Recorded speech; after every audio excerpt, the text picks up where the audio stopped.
तिरुमला पर दर्शनीय स्थल। तिरुमला और तिरुपति में प्रायः सभी मंदिर भोग के समय छोड़कर सुबह 5 बजे से रात 8:30 बजे से तक खुले रहते हैं। और हाथीराम बाबाजी की समाधि, जाबाली तीर्थ, आकाशगंगा तीर्थ, पापनाशन तीर्थ, चक्र तीर्थ और श्रीवारी पाद के लिए तिरुमला देवस्थानम ने बस सेवा की व्यवस्था की है। स्वामी पुष्करिणी की महिमा। वेंकटेश्वर स्वामी मंदिर के पास वराह स्वामी मंदिर के सामने स्थित इस कुंड को स्वामी पुष्करिणी कहते हैं। स्वामी पुष्करिणी की विस्तीर्णता 1.5 एकड़ की है। वैकुंठ एकादशी के दिन सभी तीर्थ जल इस पुष्करिणी में आकर मिलते हैं, इसलिए इसे मुखकोटि तीर्थ कहते हैं। सभी पुष्करिणियों में ये सबसे प्रमुख है, इसलिए इसे स्वामी पुष्करिणी भी कहा जाता है। ब्रह्मांड पुराण से सरस्वती देवी, ब्रह्मा की पत्नी सरस्वती देवी ने महान नदी बनने की इच्छा से सरस्वती नदी के रूप में अवतार लिया।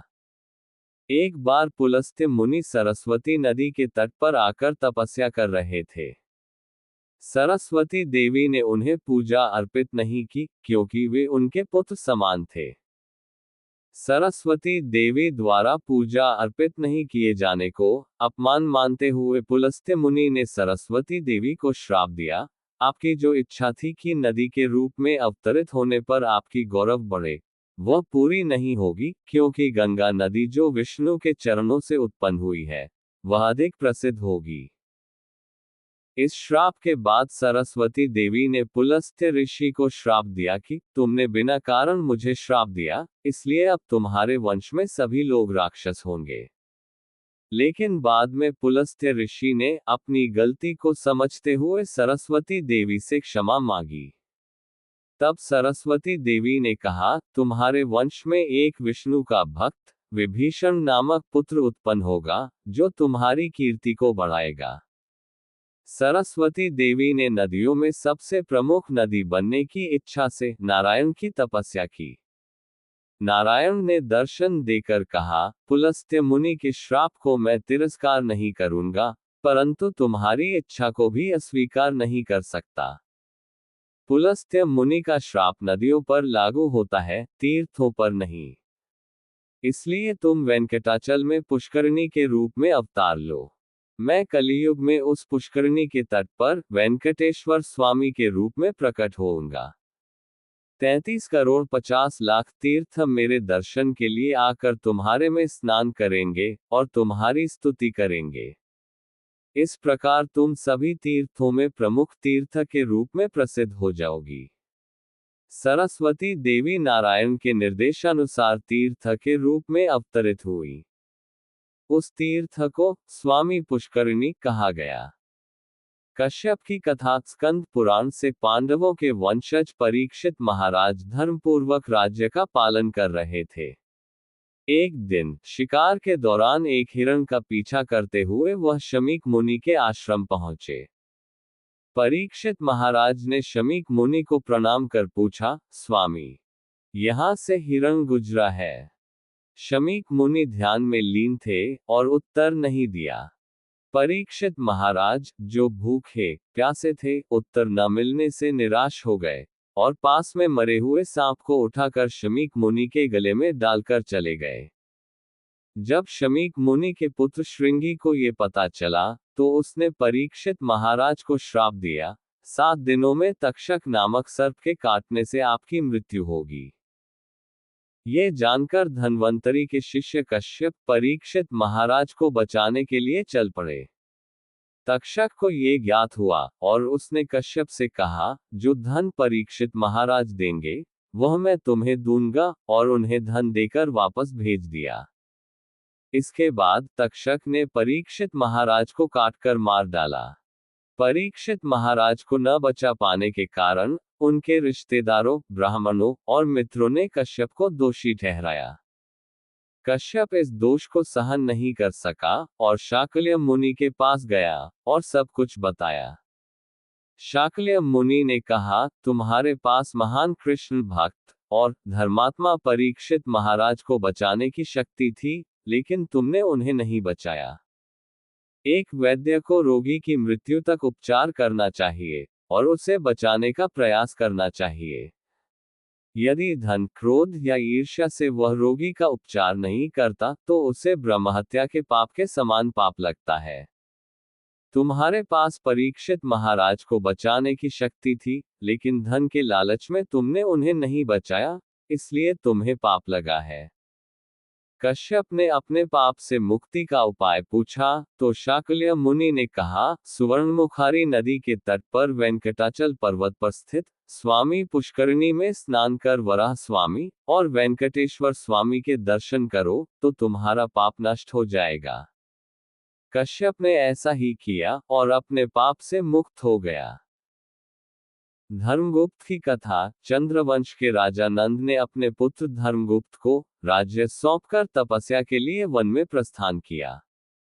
एक दिन धर्मगुप्त शिकार के लिए वन में गया। जब अंधेरा हो गया तो वह एक पेड़ पर चढ़ गया। उसी पेड़ पर एक भालू था। अपनी जान बचाने के लिए वह पेड़ से उतरने वाला था, तभी पेड़ के नीचे एक सिंह आ गया। डरते हुए धर्मगुप्त से भालू ने कहा, भय न करो, मैं तुम्हें नहीं खाऊंगा, बल्कि तुम्हारी रक्षा करूंगा। उसने धर्मगुप्त को साहस देते हुए कहा, तुम आधी रात तक मेरी जंघा पर सो जाओ, फिर मैं तुम्हारी जंघा पर सो जाऊंगा। धर्मगुप्त ने इसे स्वीकार किया और सो गया। इस समय सिंह ने भालू से कहा, ये राजा हम दोनों का शत्रु है, यदि तुम राजा को नीचे फेंको तो मैं उसे खाकर चला जाऊंगा। भालू ने सिंह से कहा, मित्र का विश्वासघात करने से जो पाप लगता है, वह 10,000 यज्ञों से भी नहीं मिटता। इसलिए मैं राजा को धोखा नहीं दूंगा। कुछ समय बाद, जब राजा की नींद टूटी, तो राजा की जंघा पर भालू सो गया। तब सिंह ने राजा से कहा, यदि तुम भालू को नीचे फेंकोगे तो मैं उसे खाकर तुम्हें छोड़ दूंगा। राजा ने सिंह की बात मानकर भालू को नीचे गिराया, लेकिन भालू ने पेड़ की डाल पकड़कर अपनी जान बचाई और राजा से कहा, हे राजा, मैं भृगु वंश का ब्राह्मण ध्याननिष्ठ हूँ। अपनी इच्छा से मैं अन्य जीवों का रूप धारण करता हूँ। तुमने मुझसे विश्वासघात किया है, इसलिए मैं तुम्हें श्राप देता हूं कि तुम पागल हो जाओगे। फिर उसने शेर से कहा, हे शेर, पिछले जीवन में तुम यक्ष थे। एक बार तुम और तुम्हारी पत्नी जंगल में नग्न होकर घूमते हुए गौतम मुनि के आश्रम में गए। तब ऋषि गौतम ने कहा, तुम यक्ष हो और फिर भी जानवर की तरह नग्न होकर घूमते हो, इसलिए शेर बन जाओ। ऐसा कहकर उन्होंने श्राप दिया। उनके श्राप से तुम शेर बन गए। ये सुनते ही शेर को श्राप से मुक्ति मिल गई और वह पुनः यक्ष के रूप में बदल गया। यक्ष ने भालू से कहा, तुमने सत्य कहा। जब गौतम मुनि ने मुझे श्राप दिया था, तो मैंने उनसे श्राप विमोचन का उपाय पूछा था। मुनि ने बताया था, जब कोई भालू तुम्हें तुम्हारे पूर्वजन्म की कथा सुनाएगा, तब तुम्हारा श्राप समाप्त होगा। आज तुम्हारी कृपा से मेरा श्राप समाप्त हो गया है।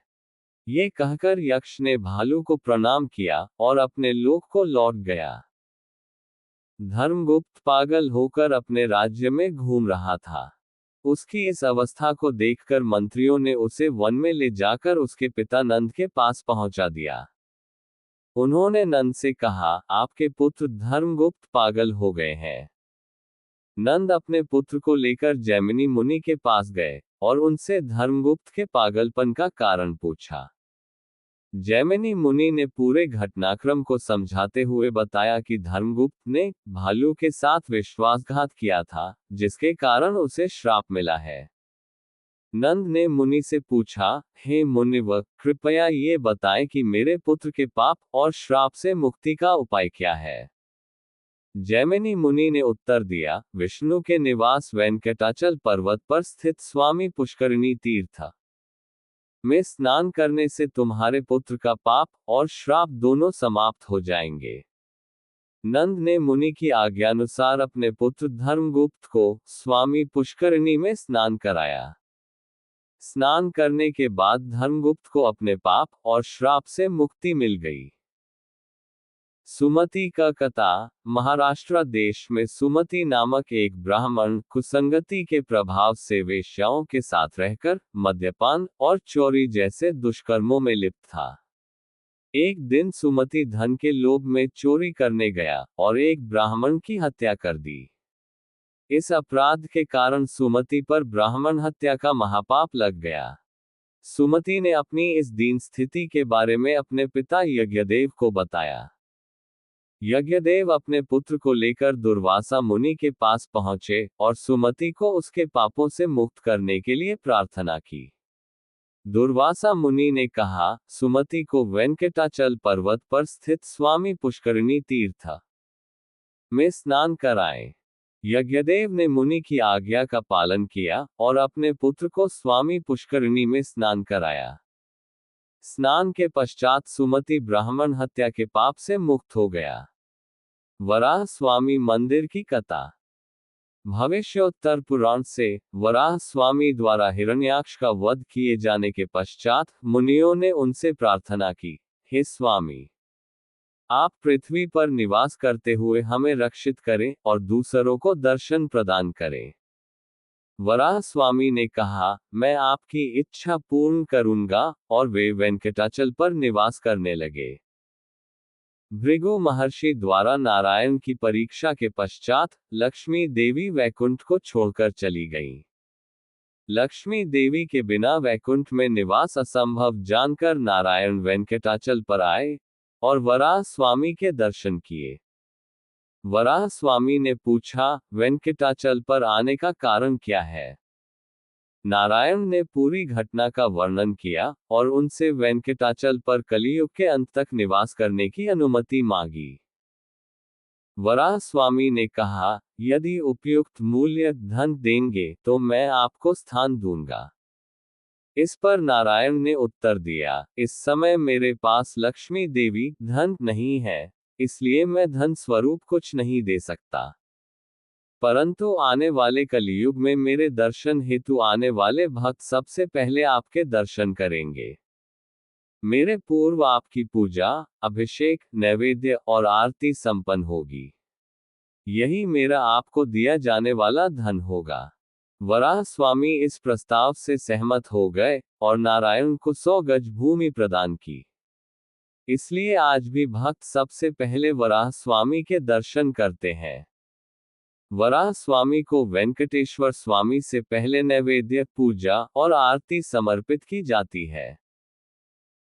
स्कंद पुराण से वेंकटाचल पर्वत पर निवास करने वाले वेंकटेश्वर स्वामी के एक भक्त वसु एक दिन नारायणपुर के शासक तोंडमान के पास गए और उनसे कहा, हे राजन, एक दिन जब एक सफेद वराह धान की फसल नष्ट कर रहा था, तब मैंने उसे मारने का प्रयास किया।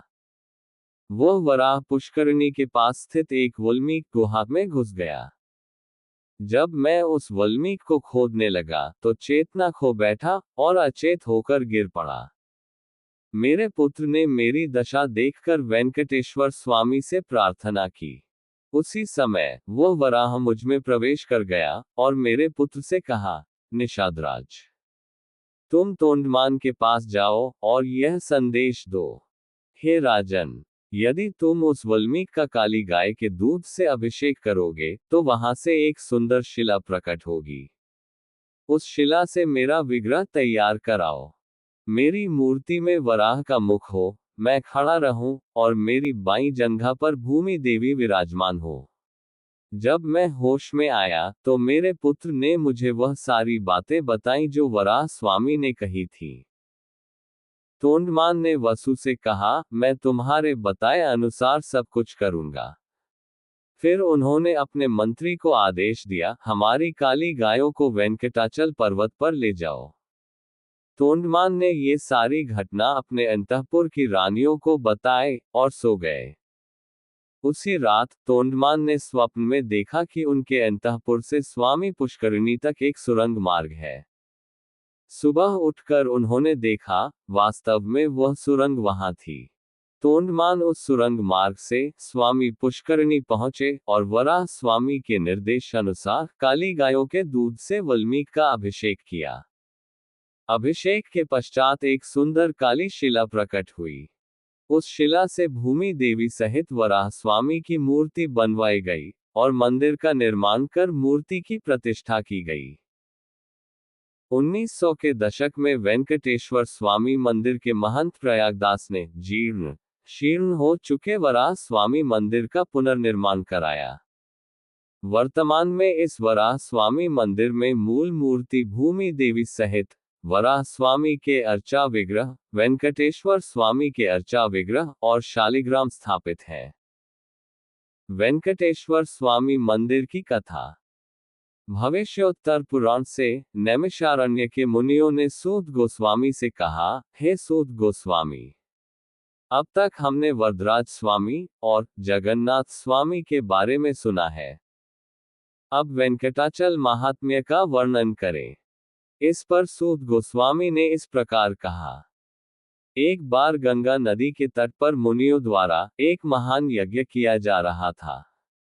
तब नारद मुनि वहां आए और मुनियों से कहा, इस यज्ञ का फल आप परमेश्वर को अर्पित करें, और वे चले गए। मुनियों ने ब्रह्मा, विष्णु और महेश त्रिमूर्ति में से कौन परमेश्वर है, ये जानने के लिए भृगु महर्षि को भेजा। भृगु महर्षि पहले ब्रह्माजी के पास गए और साष्टांग नमस्कार किया, लेकिन ब्रह्माजी ने उन्हें कोई भी आशीर्वाद नहीं दिया। इसलिए भृगु महर्षि वहां से कैलाश की ओर चले गए। कैलाश में शिवजी पार्वती देवी के साथ एकांतवास कर रहे थे। पार्वती देवी भृगु महर्षि के आगमन को देखकर संकोच के कारण शिवजी से दूर चली गईं। तब शिवजी ने कहा, जब पति पत्नी अकेले में हो तो बिना अनुमति के आप कैसे अंदर चले आए, और क्रोधित होकर उनका संहार करने के लिए तैयार हुए। इस पर भृगु महर्षि ने उन्हें कहा, मैं क्यों यहाँ आया हूँ, इस बात को सोचे समझे बिना ही मुझे नष्ट करने के लिए आ रहे हो। इसलिए मैं तुम्हें श्राप देता हूँ कि आज से तुम्हें पृथ्वी पर मातृलिंग पूजा ही मिलेगी। और फिर भृगु महर्षि कैलाश से वैकुंठ की ओर चले गए। वैकुंठ में उस समय भगवान विष्णु आदिशेष पर शयन कर रहे थे। भृगु महर्षि ने सोचा कि यह भगवान विष्णु की परीक्षा लेने का उचित समय है, और उन्होंने भगवान विष्णु के पास जाकर उनके वक्षस्थल पर अपने पैर से प्रहार किया। भगवान विष्णु तुरंत उठकर बोले, हे महर्षि, आपकी उपस्थिति का ध्यान न रख पाने के लिए क्षमा करें, और इस प्रकार क्षमा प्रार्थी हुए। फिर उन्होंने महर्षि को सिंहासन पर बैठाया और कहा, मेरा वक्षस्थल वज्र से भी 8 गुना कठोर है, इसलिए आपके पैर में दर्द हो रहा होगा। फिर उन्होंने गुनगुने जल से महर्षि का पाद प्रक्षालन किया और उस पानी को भक्ति से अपने सिर पर छिड़का। बाद में भृगु महर्षि गंगा नदी के तट पर लौट आए और वहां एकत्रित सभी मुनियों को बताया कि उन्होंने ब्रह्मा, विष्णु और महेश को कैसे परखा। मुनियों ने तब निष्कर्ष निकाला कि भगवान विष्णु ही परमेश्वर है और यज्ञ का फल भगवान विष्णु को समर्पित किया जाना चाहिए। भृगु महर्षि द्वारा ब्रह्मा, विष्णु और महेश का परीक्षण पद्म पुराण और भागवत में उल्लेखित है। पद्म पुराण में भृगु महर्षि के द्वारा त्रिमूर्ति के परीक्षण के बाद मुनियों ने निष्कर्ष निकाला कि विष्णु ही परमेश्वर हैं और यज्ञ का फल विष्णु को समर्पित किया। भागवत में शुकदेव गोस्वामी ने परीक्षित महाराज से कहा, कुछ लोग मानते हैं कि ब्रह्मा इस सृष्टि के सृष्टा हैं, कुछ लोग शिव को और कुछ विष्णु को। सरस्वती नदी के किनारे मुनियों ने इस संदेह को दूर करने के लिए भृगु महर्षि को भेजा। भृगु महर्षि ने त्रिमूर्ति का परीक्षण किया और निष्कर्ष निकाला कि ब्रह्मा, विष्णु और महेश में से विष्णु ही परमेश्वर है। भृगु महर्षि के चले जाने के बाद लक्ष्मी देवी ने विष्णु से कहा, जब भृगु ने अपने पैर से मेरे निवास स्थान के ऊपर प्रहार किया, तब उसे श्राप देने के बजाय आपने उसकी सेवा की। इसके कारण अब मैं इस वैकुंठ में नहीं रह सकती। ये कहकर लक्ष्मी देवी दुखित होकर वैकुंठ छोड़कर करवीरपुर में तपस्या करने लगी। लक्ष्मी देवी के अनुपस्थिति नारायण को वैकुंठ में रहना अच्छा नहीं लगा। इसलिए उन्होंने भी वैकुंठ त्याग दिया और मानव रूप धारण कर वेंकटाचल पर्वत पर आ गए। वेंकटेश्वर स्वामी का पद्मावती देवी के साथ विवाह उस समय हुआ जब वे वेंकटाचल में निवास कर रहे थे। विवाह के बाद वे कुछ समय तक अगस्त्य महर्षि के आश्रम में निवास करते रहे। एक दिन तोंडमान वेंकटेश्वर स्वामी के पास आए और प्रणाम किया। वेंकटेश्वर स्वामी ने उन्हें आलिंगन कर उनके आगमन का कारण पूछा। तोंडमान ने कहा, स्वामी, आपके दर्शन से बढ़कर मेरे लिए कुछ भी महत्वपूर्ण नहीं है। हे वेंकटेश्वर स्वामी, आप योगियों के अधिपति हैं। आप ही सृष्टि के कर्ता हैं। ब्रह्मा को नियुक्त करने वाले और लक्ष्मी देवी के साथ विहार करने वाले आप ही हैं। उन्होंने स्वामी की विविध प्रकार से स्तुति की और प्रार्थना की, आपकी सेवा कर मैं अपने जीवन को सार्थक करना चाहता हूँ। वेंकटेश्वर स्वामी ने कहा, हे राजन, मैं वेंकटाचल पर निवास करने के लिए एक अद्भुत मंदिर की इच्छा करता हूँ। इस मंदिर में 3 प्राकार परिक्रमा मार्ग, 2 गोपुरम, द्वार मीनार, 7 द्वार, पुष्प मालाओं को गूंथने का कक्ष, रसोई घर, यज्ञशाला, वस्त्रों का कक्ष, तेल रखने का कक्ष, भोजन कक्ष और आभूषण कक्ष हो। भव्यता से इसका निर्माण करो। मंदिर के निर्माण के दौरान वेंकटेश्वर स्वामी ने तोंडमान से कहा, मंदिर निर्माण की जगह पर स्थित इमली का वृक्ष मेरे निवास का स्थान है। चंपा का वृक्ष लक्ष्मी देवी का निवास स्थान है। इसलिए इन वृक्षों को मत हटाओ। मुनियों के साथ तुम भी इन वृक्षों की पूजा करो। तोंडमान ने वेंकटेश्वर स्वामी के निर्देशानुसार मंदिर का निर्माण कराया। उन्होंने श्रीनिवास मंगापुरम से मंदिर की सीढ़ियों का भी निर्माण कराया और स्वामी को समर्पित किया।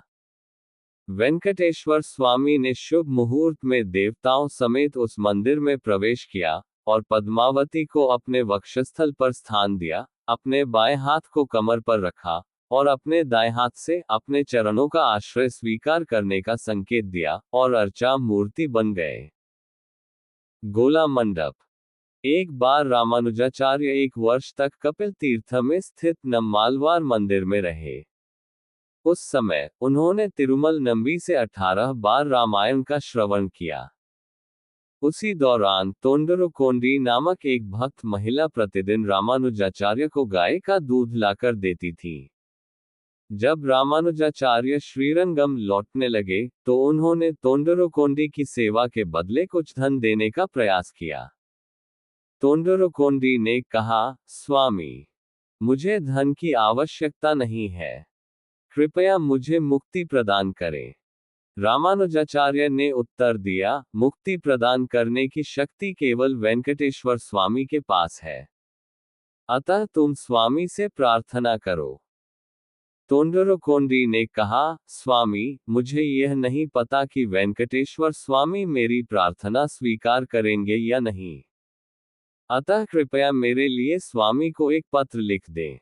रामानुजाचार्य ने उनकी भक्ति से प्रभावित होकर वेंकटेश्वर स्वामी को एक पत्र लिखा, हे वेंकटेश्वर स्वामी, इस भक्त ने प्रतिदिन मेरे लिए दूध लाकर मेरी सेवा की है।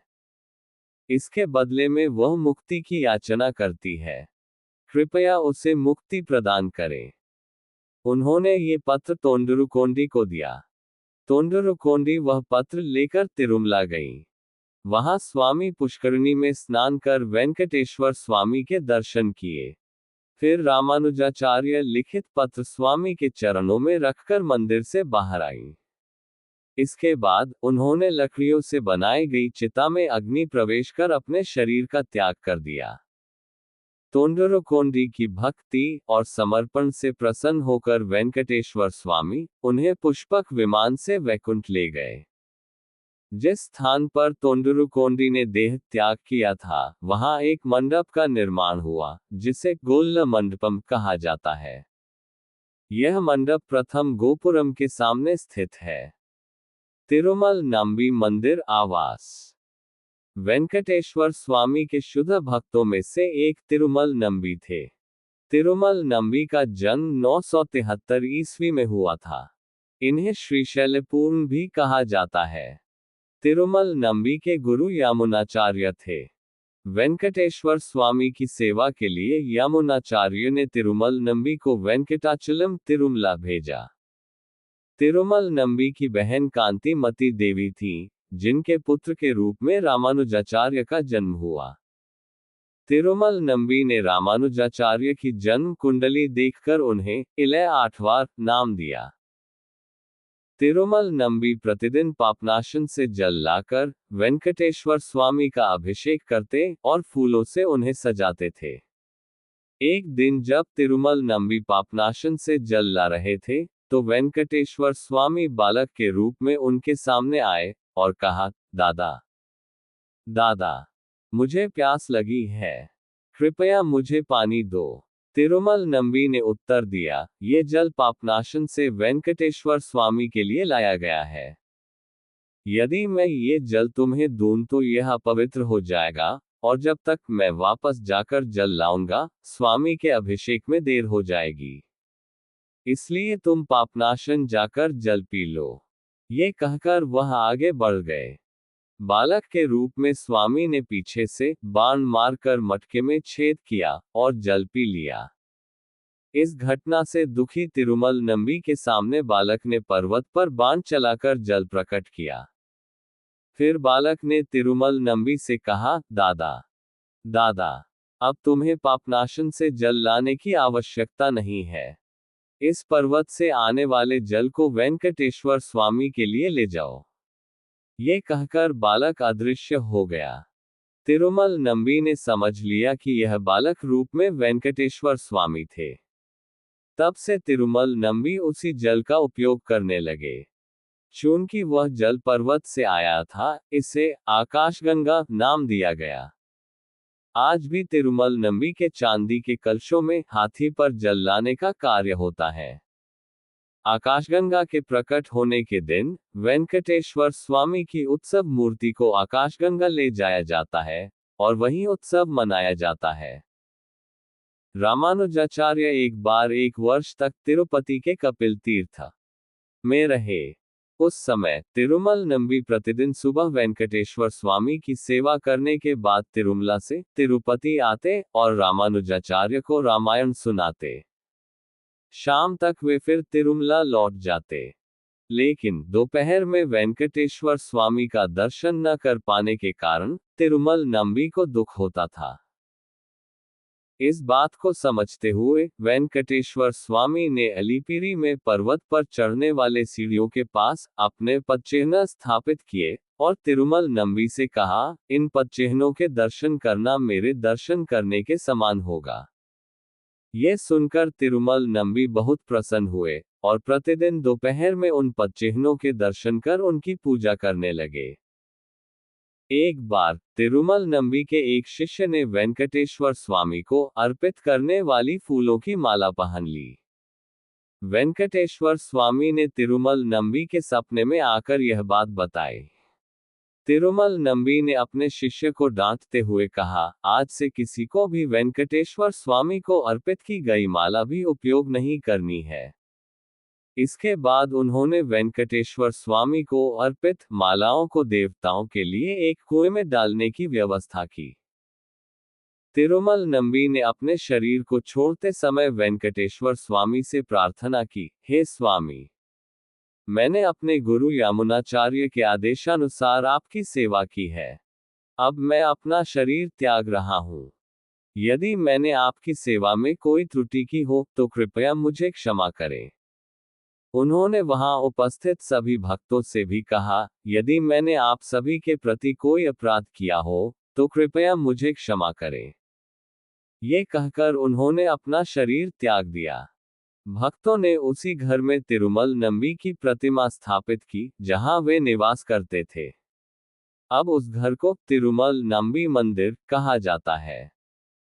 तिरुमल नंबी की आविर्भाव तिथि पर वेंकटेश्वर स्वामी श्रीदेवी और भूदेवी के साथ तिरुमल नंबी के मंदिर में आते हैं, उन्हें आशीर्वाद देते हैं, वहां पूजा स्वीकार करते हैं और फिर लौट जाते हैं।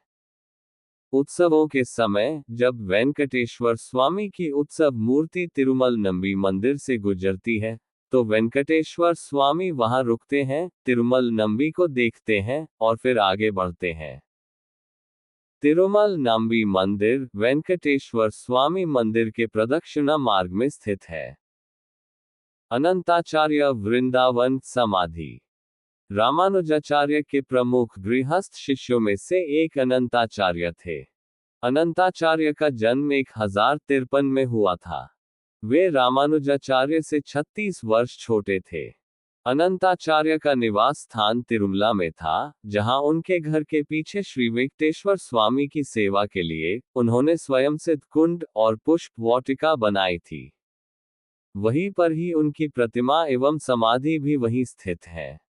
अनंताचार्य ने संस्कृत में वेंकटाचल इतिहास माल नामक ग्रंथ के साथ साथ रामानुज चतुश्लोकी और गोदा चतुश्लोकी नामक रचनाएं भी लिखी थी। एक बार रामानुजाचार्य ने श्री वेंकटेश्वर स्वामी के बारे में बताते हुए अपने शिष्यों से पूछा, वेंकटेश्वर स्वामी को पुष्प बहुत प्रिय है। नम्मालवार ने एक कीर्ति में लिखा है कि वेंकटेश्वर स्वामी को फूल बहुत प्रिय है। इसलिए आप में से कौन तिरुमला जाकर श्री वेंकटेश्वर स्वामी को पुष्प अर्पित करेगा? इस पर अनंताचार्य उठकर रामानुजाचार्य से बोले, गुरुदेव, मैं जाकर श्री वेंकटेश्वर स्वामी को पुष्प सेवा अर्पित करूंगा। रामानुजाचार्य ने अत्यंत प्रसन्न होकर उन्हें जाने की अनुमति दी। रामानुजाचार्य की अनुमति से अनंताचार्य श्री वेंकटेश्वर स्वामी की सेवा के लिए तिरुमला पहुंचे। वहां स्वामी का दर्शन करने के बाद उन्होंने तिरुमला में एक कुटीर बनवाई। वेंकटेश्वर स्वामी की सेवा के लिए आवश्यक पुष्प और तुलसी के पौधों को उगाने के लिए अनंताचार्य अपनी पत्नी के साथ एक कुआं खोद रहे थे, तभी स्वामी ने उनकी सहायता करने का निश्चय किया। स्वामी ने एक बालक के रूप में अनंताचार्य के पास जाकर कहा, मैं इस पर्वत पर रहने वाली एक कोय जाति का बालक हूँ। मैंने आपके बारे में सुना है और मैं आपकी सहायता करूंगा। अनंताचार्य ने बालक से कहा, तुम ये काम नहीं कर सकते। हमारे गुरु ने जो सेवा दी है उसे मैं ही करूंगा। तुम जा सकते हो। बालक रूप में श्री वेंकटेश्वर स्वामी वहां से चले गए। अनंताचार्य कुआं खोदते रहे। उन्होंने खोदी हुई मिट्टी को एक टोकरी में भरकर अपनी पत्नी को दे दिया। उनकी पत्नी उस थैले को दूर फेंकने के लिए जा रही थी। यह देखकर श्री वेंकटेश्वर स्वामी उनकी पत्नी के पास गए और कहा, आप गर्भवती हैं। गर्भवती महिलाओं को इतनी कठिनाई भरे काम नहीं करने चाहिए। आप ये टोकरी मुझे दे दें, मैं इससे दूर फेंक दूंगा। अनंताचार्य की पत्नी ने बालक से कहा, मेरे पति ने पहले तुम्हारी सहायता को नकार दिया था।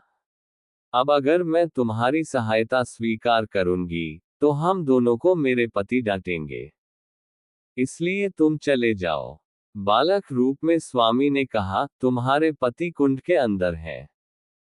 मैं जो मदद करूंगा वो उन्हें दिखाई नहीं देगी, इसलिए तुम्हें डरने की जरूरत नहीं है।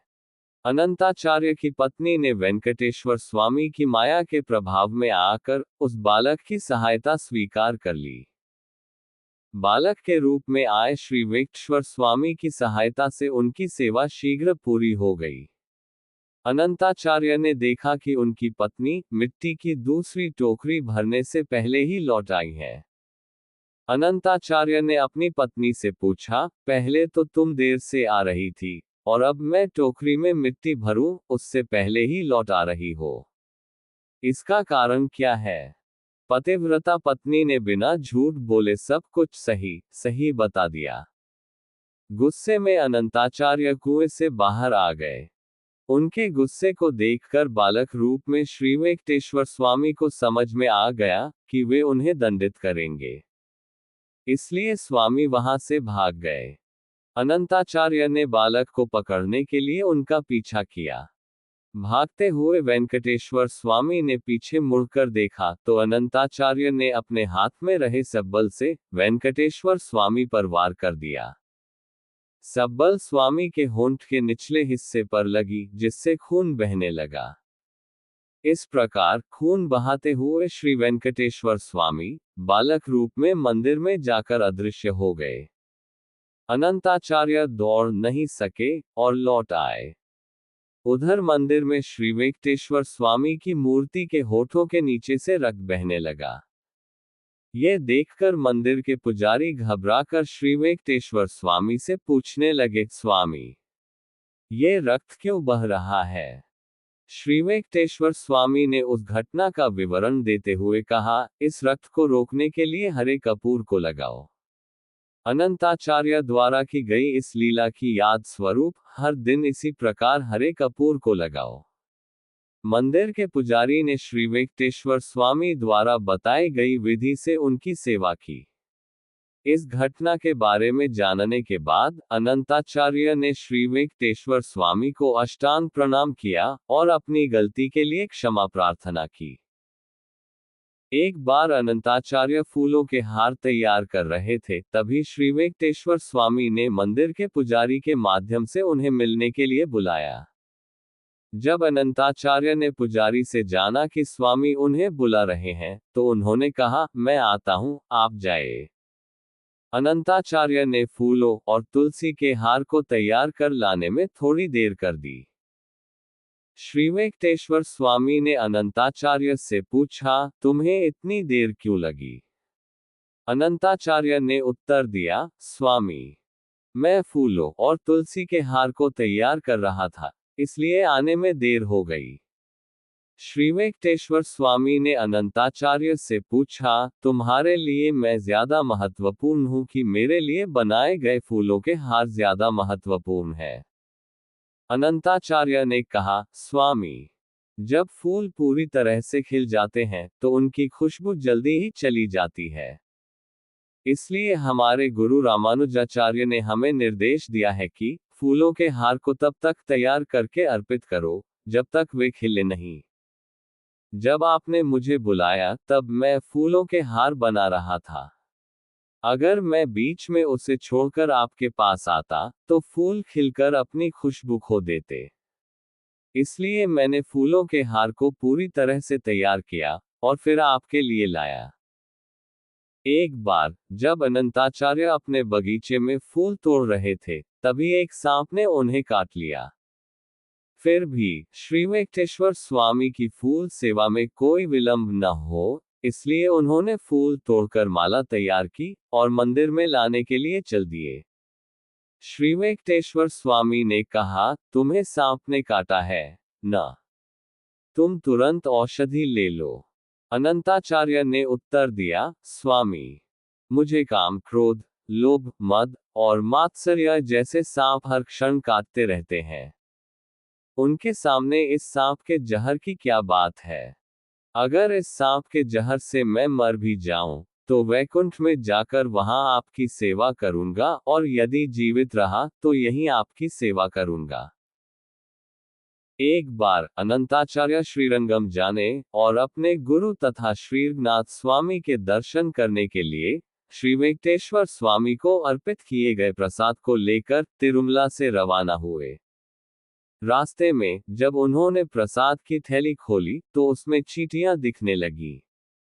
कुलशेखर महाराज की प्रार्थना, स्वामी, मैं इस पर्वत पर एक तुच्छ जीव के रूप में जन्म चाहता हूँ, को याद करते हुए उन्होंने सोचा कि संभवतः कुछ महान भक्त चींटियों के रूप में जन्मे होंगे।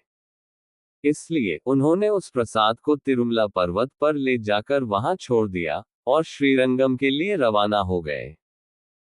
एक बार कुछ भक्त तिरुमला पर्वत पर चढ़ते चढ़ते थक गए। तभी श्री वेंकटेश्वर स्वामी ने भक्त का वेश धारण करके उनके पास जाकर कहा, मैं अनंताचार्य का शिष्य हूँ। एक भक्त ने, जो आप सबको पर्वत पर थका हुआ देख रहा था, अनंताचार्य को आपके बारे में सूचित किया। अनंताचार्य ने श्री वेंकटेश्वर स्वामी के नैवेद्य में अर्पित इमली भात प्रसाद आपके लिए भेजा है। ऐसा कहकर उन्होंने भक्तों को प्रसाद दे दिया और वहां से चले गए। भक्तों ने उस पुलिहोरा प्रसाद को स्वीकार किया। तिरुमला पहुंचने के बाद उन्होंने अनंताचार्य से मिलकर कहा, आप द्वारा भेजा गया पुलिहोरा बहुत अच्छा था, और धन्यवाद दिया।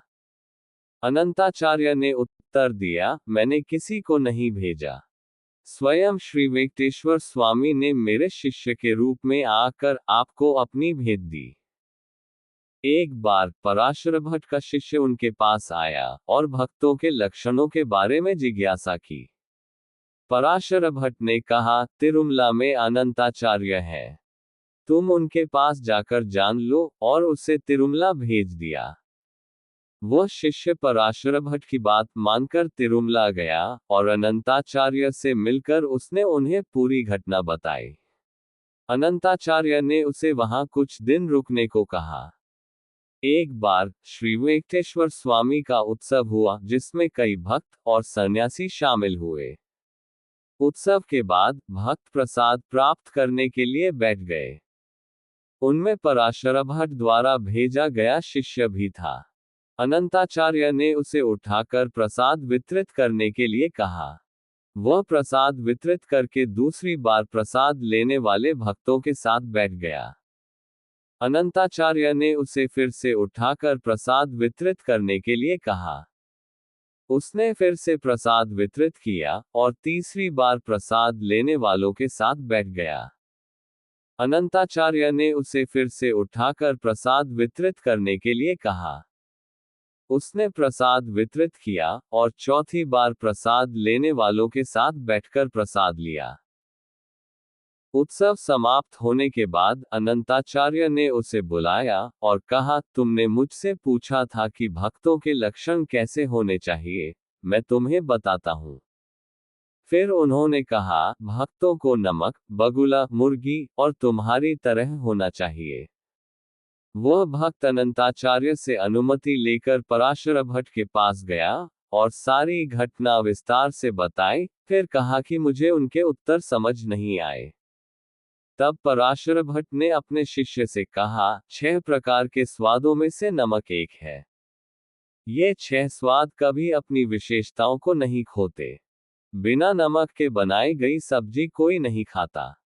सब लोग बनी हुई सब्जियों की प्रशंसा करते हैं, लेकिन नमक की सराहना नहीं करते। नमक सब्जियों को स्वाद देता है, लेकिन अपनी महानता को नहीं लेता। इसी तरह भक्त को भगवान की नवविधा भक्ति को अच्छे से साधना चाहिए, लेकिन अपने गुणगान की इच्छा नहीं करनी चाहिए। बगुला मछलियों के लिए पानी में खड़ा रहता है। यदि वह छोटी छोटी मछलियों को खाता है, तो बड़ी मछलियां उसकी ओर नहीं आती, इसलिए जब तक बड़ी मछलियां उसकी ओर नहीं आती हैं, तब तक राह देखता है, और बड़ी मछली दिखने पर वह उन्हें पकड़कर खा लेता है। इसी प्रकार भक्त को साधना करते समय मिलने वाली पूजा, लाभ, प्रतिष्ठा, अष्टांग योग की सिद्धि, स्वर्ग प्राप्ति और इंद्र एवं ब्रह्मा जैसी पदवियों की इच्छा नहीं करनी चाहिए, उन्हें केवल वैकुंठ प्राप्ति की ही इच्छा करनी चाहिए। मुर्गी धूल में से अपने लिए भोजन ढूंढती है। इसी प्रकार भक्त को सभी शास्त्रों का सही अर्थ समझकर उसका पालन करना चाहिए। जिस तरह आप अनंताचार्य के द्वारा किए गए अपमान से प्रभावित नहीं हुए, उसी तरह भक्त को अपने सम्मान या अपमान से प्रभावित नहीं होना चाहिए। एक रात वेंकटेश्वर स्वामी लक्ष्मी देवी के साथ खेलने के लिए अनंताचार्य के फूलों के बगीचे में गए। वेंकटेश्वर स्वामी ने वहां के गुलाब के सुंदर फूल तोड़कर लक्ष्मी देवी को दिए। इसी तरह लक्ष्मी देवी ने भी गुलाब के सुंदर फूल तोड़कर वेंकटेश्वर स्वामी को दिए। इस तरह वे दोनों रात भर फूलों के बाग में खेलते रहे, और ब्रह्म मुहूर्त सुबह होते ही वहां से चले गए। जब अनंताचार्य सुबह फूल तोड़ने के लिए बाग में आए, तो उन्होंने देखा कि सारे सुंदर फूल तोड़े हुए हैं। ये देखकर वे बहुत दुखी हुए। बाग में बचे हुए फूलों से उन्होंने पुष्पमाला तैयार की और वेंकटेश्वर स्वामी को अर्पित की। अगली रात भी वेंकटेश्वर स्वामी लक्ष्मी देवी के साथ बाग में फूलों से खेलकर ब्रह्म मुहूर्त में चले गए। अनंताचार्य फिर से बहुत दुखी हुए। अगली रात भी वेंकटेश्वर स्वामी लक्ष्मी देवी के साथ बगीचे में आए और फूलों के साथ खेलते रहे और सुबह ब्रह्म मुहूर्त में चले गए। अनंताचार्य फिर से बहुत दुखी हो गए। अगली रात उन्होंने सोचा कि किसी भी प्रकार इन लोगों को पकड़ना चाहिए, और यह सोचकर वे रात में बगीचे की रखवाली करने लगे। वेंकटेश्वर स्वामी फिर से लक्ष्मी देवी के साथ आए और बगीचे के सभी सुंदर फूलों को लेकर चले गए। लेकिन अनंताचार्य को लक्ष्मी देवी और वेंकटेश्वर स्वामी दोनों नहीं दिखाई दिए। 8 दिनों तक ये सिलसिला चलता रहा। 9वें दिन अनंताचार्य ने वेंकटेश्वर स्वामी से प्रार्थना की कि जो भी उनके बगीचे में आकर फूल तोड़ते हैं, वे उन्हें दिखाई दें। उस दिन वेंकटेश्वर स्वामी और लक्ष्मी देवी राजा और रानी के रूप में घोड़े पर सवार होकर बगीचे में आए। ये देखकर अनंताचार्य ने राजा के रूप में वेंकटेश्वर स्वामी से कहा, तुम राजा जैसे दिखते हो। क्या तुम्हें भगवान के लिए उगाए फूलों को नष्ट करना शोभा देता है? और उन्हें बांधने की कोशिश की। वेंकटेश्वर स्वामी स्वयं को छुड़ाकर घोड़े पर भाग गए। जैसे ही वेंकटेश्वर स्वामी भागे, अनंताचार्य ने रानी के रूप में लक्ष्मी देवी को पकड़ लिया और पेड़ों की बेलों से बांध दिया। अनंताचार्य ने लक्ष्मी देवी से कहा, तुम्हारे लिए तुम्हारा पति आएगा, तब मैं उसे उपदेश दूंगा। लक्ष्मी देवी ने अनंताचार्य से कहा, मेरे पति की मेरी तरह कई पत्नियां हैं, इसलिए वह मेरे लिए नहीं आएंगे। मैं आपकी बेटी के समान हूं, कृपया मुझे छोड़ दो। लेकिन अनंताचार्य ने लक्ष्मी देवी को नहीं छोड़ा। अगले दिन सुबह जब तिरुमला मंदिर का दरवाजा खोला गया और पुजारियों ने अंदर प्रवेश किया, तो उन्होंने देखा कि वेंकटेश्वर स्वामी के हृदय में लक्ष्मी देवी नहीं थी। पुजारियों ने वेंकटेश्वर स्वामी से पूछा, स्वामी, लक्ष्मी देवी कहाँ गईं? वेंकटेश्वर स्वामी ने उत्तर दिया, रात को मैं लक्ष्मी देवी के साथ अनंताचार्य के फूलों के बाग में घूम रहा था, तब अनंताचार्य ने मुझे पकड़ने की कोशिश की। मैं बचकर वापस आ गया, लेकिन लक्ष्मी देवी वहीं बंदी हो गई।